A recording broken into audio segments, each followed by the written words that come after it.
America! Fuck yeah!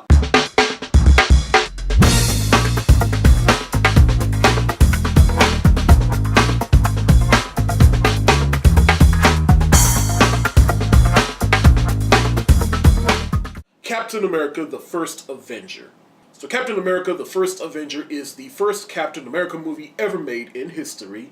It is the first Captain America movie ever made in history. Now going into this movie, at the time when it came out, I was confused because when I saw the trailers, I saw that it was set in the 1940s and I was like, so Captain America is set in the 1940s, well how is he going to be in the Avengers? Well, the way they did it, I thought it was clever. The movie opened in present day, with these guys over the Arctic, they discovering something that happened there, and this leads them to the ship that is frozen. They go inside the ship, and they found Captain America's shield, and when they find Captain America's shield, that leads to Captain America. And so when the guys says like, hey yo, tell the general to come here. I don't care how long he's waiting, this guy's waited long enough. And then it cuts to the 1940s. Remains my absolute favorite origin story. Now, even though I said Thor was one of my favorite origin stories, but Captain America the First Avenger remains my absolute favorite origin story within the Marvel Cinematic Universe. The film is about Steve Rogers, played by the former Human Torch, Chris Evans. Steve Rogers, he's a real patriot. He just wants to get out there and enlist in the army. And he doesn't really have a real reason to, you know? He doesn't need no money.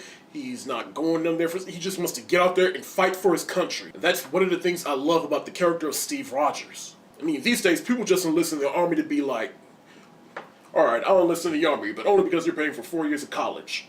But Steve, he's like, no, I just want to go out there and do good. But every time he tries to enlist, he is rejected because he has various physical and health problems. Until one day, he has a conversation with his best friend Bucky, and he is overheard by Stanley Tucci's character. So Stanley Tucci's character, he enlists him, and he is sent to the strategic science reserved for the Super Soldier Project. You know, the Hulk. Remember when I said in my Incredible Hulk review that Bruce Banner, he was part of the Super Soldier program? Well, that's what this is. This is where it originated from. But in this case, Captain America, he is more controlled. And so he does become the Super Soldier, but they're like, great, now what do we do with him? Well, at first they just made him a propaganda piece. But one day Steve hears that his best friend Bucky, he's been captured by the Hydra base, and then Steve was like, F this, I'm more than just a propaganda piece. So what does Steve do? He goes over there, and not only does he come back with his best friend Bucky, but he comes back with the other 50 men that were missing. And he was just cleaning house and kicking ass in the Hydra base. I find that more badass than Tony Stark going to Afghanistan and taking out the terrorists himself, or Thor getting back his hammer, or even the Hulk fighting the Abomination. Steve Rogers is just someone that wants to prove himself, because before he got a brief with the Super Soldier Serum, he was small, skinny, and I like the way they did it. They superimposed Chris Evans' head over a smaller, skinnier body.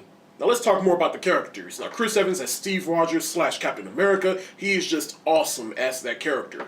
And see where he is at first changed, and then Stanley Tucci's character gets murdered. And Stanley Tucci's character gets murdered. Steve Rogers goes after the guy that kills him. And it was just cool seeing him run through the streets trying to chase the guy and testing out his powers and stuff. His best friend Bucky, who was played by Sebastian Stan, he's good in the movie. And it was cool at the beginning of the movie, he was the soldier while Steve Rogers, he was the weak one. But then in the second half of the movie, now he is the soldier and the leader, while Bucky, not necessarily the weak one, but he's the one at a lower ranking than him or whatever.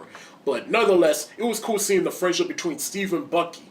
But unfortunately, Bucky dies during the train sequence.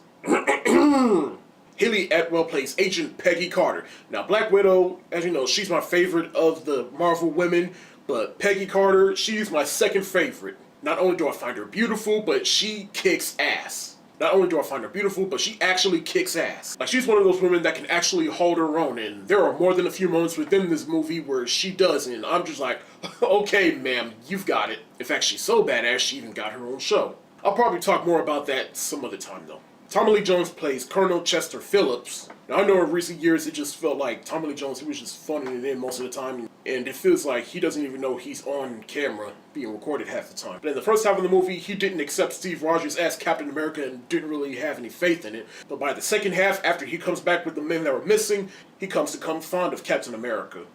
Now for the villain. Hugo Weaving plays Red Skull. Now, in my opinion, Red Skull, he's one of the most menacing villains within the Marvel Cinematic Universe. See, before Captain America, Red Skull, he got a whiff of the Super Soldier Serum, and it worked on him, but it had a couple of unsatisfying side effects to him. Most people would think Red Skull is a Hitler enthusiast, but he really isn't. He just hates everything, and he thinks he is superior to everyone. But Hugo Weaving, he kills it in this role.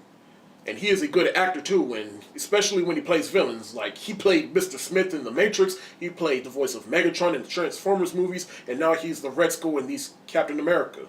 What can I say? The dude was just born to play villains. But in the beginning, Red Skull, he is in Norway, where he retrieves this mysterious cube, which is revealed to be the Tesseract. You know, that cube that Nick Fury had in the end credits scene of Thor? But Red Skull tries to draw power from it so he can use it to make weapons for his Hydra organization. Now, Hydra plays a huge role in this universe, but I'll get more into that in my Captain America 2 review. The biggest thing about this movie is the Easter eggs. Like, you got the Hydra stuff, you got the SSR, which eventually becomes S.H.I.E.L.D., you got the Tesseract, which plays a huge part in the Avengers and in future Marvel movies. Hell, even Red Skull's assistant, Dr. Arnim Zula, he helps the Red Skull harness the power of the Tesseract. But long story short, he is captured by the SSR. Let's hope that we see him in future movies. Tony Stark's father, Howard Stark, is in this movie as well, and he's played by Dominic Cooper. I loved Howard Stark in this movie because you can definitely see the parallels between Howard Stark and Tony Stark, and they're definitely much alike. By the end of this movie, and then when you get to Tony Stark in the Avengers, you're like, yep, he's definitely his son's father. The movie as a whole, it does have a couple of pacing issues. Like the first half of this movie, it was kind of slow and it kind of took a while for it to build up. And then by the second half of the movie, after Captain America is used as a propaganda piece, and then when he's finally used what he's supposed to be used for, that's when the movie really picked up for me. But Captain America's action scenes, they are montaged in the second half of the movie. And I kind of wish they really didn't do that. Because I think we could all agree, we all wish that in this movie we get to see Captain America do more Captain America things. But the climax of the movie is my favorite part of the movie. It's when Captain America, he infiltrates the final Hydra base where Red Skull is, and then the rest of his team comes in, but Hydra, he escapes in the ship, but Captain America eventually gets on, but the Hydra ship, it has missiles that are going to places like New York and Chicago. But Captain America, he eventually knocks Red Skull into the machine that's holding the Tesseract, and it is revealed that the Tesseract is actually used for travel, and the Tesseract gets Red Skull and I guess kills him. People say that Red Skull is dead, but that's when in the future movies the Tesseract is used for a portal, and the Red Skull, he got transported into space. Now where he is, we have no idea. Will we ever see him in future movies? We don't know, but I hope we do. But I love that they added that in, though. The Captain America, he is left in that ship, and now he has to do something with the bombs that are within that ship. Now, I love this scene because it definitely illustrates how awesome Captain America is. Right now, Captain America, he is over the Arctic, and what does he do? He puts the ship with the missiles within the Arctic, therefore sacrificing himself to save the world. And that is where the opening of the movie was. But it was cool because Captain America, he sacrificed himself to save the world, and that makes him mighty, because that's all Captain America ever wanted to do. He just wanted to serve his country and save people. So after this, people presume that he is dead. Howard Stark, he goes to the Arctic looking for him, but he just finds the Tesseract. Hence how Nick Fury got a hold of the Tesseract. But everybody's celebrating except for Peggy Carter because she did love Steve Rogers. Hell, there's even a scene in the movie where she is looking at the old picture of Steve Rogers before he got the super soldier serum. And I just love Haley Atwell looking at that scene. You can see the look on her face, and she's just sad. And we saw the progression from Steve Rogers being short and skinny to Captain America, and he finally did what he wanted to do. After that, the movie cuts right there, and you think that was the end of the movie, but no. We cut to present day, where Steve Rogers, he wakes up in what he presumes is this room that represents the 1940s. But then he finds out that it is S.H.I.E.L.D. He comes out, and then he runs out into the Times Square, and Nick Fury comes to him and he says, "Look, I'm sorry about that little show back there. We thought it best to break it to you slowly." And Steve Rogers is like, "Break what? You've been asleep, Cap, for almost 70 years. Now, how did he die, and how come he doesn't look old? Well, the serum within Steve Rogers' body, it suspended his animation, therefore froze his aging process." I absolutely love that scene because that scene right there is what ties Captain America to the Avengers and the rest of the modern day elements of the Marvel Cinematic Universe. But I love that scene. In fact, I consider that one of my favorite end credit scenes. Even though it's not really an end credit scene, it's an end credit scene in my eyes. But the real end credit scene is after the credits, where we see Captain America, he is in this boxing gym, trying to figure things out, but then Nick Fury comes to him with the mission, and then what it really is a 30-second teaser trailer to the Avengers, and I love that because at the time when I saw that movie, it was like the first glimpse of the Avengers that everyone got to see and what it would look like, and it got everybody excited. In the end, Captain America the First Avenger was a great way to establish Captain America in this universe. I love the character of Captain America / Steve Rogers. I love the villain in this movie. It had a female character that kicked ass. But I love the origin story of Captain America. And it was just amazing seeing this guy that just wants to fight for his country.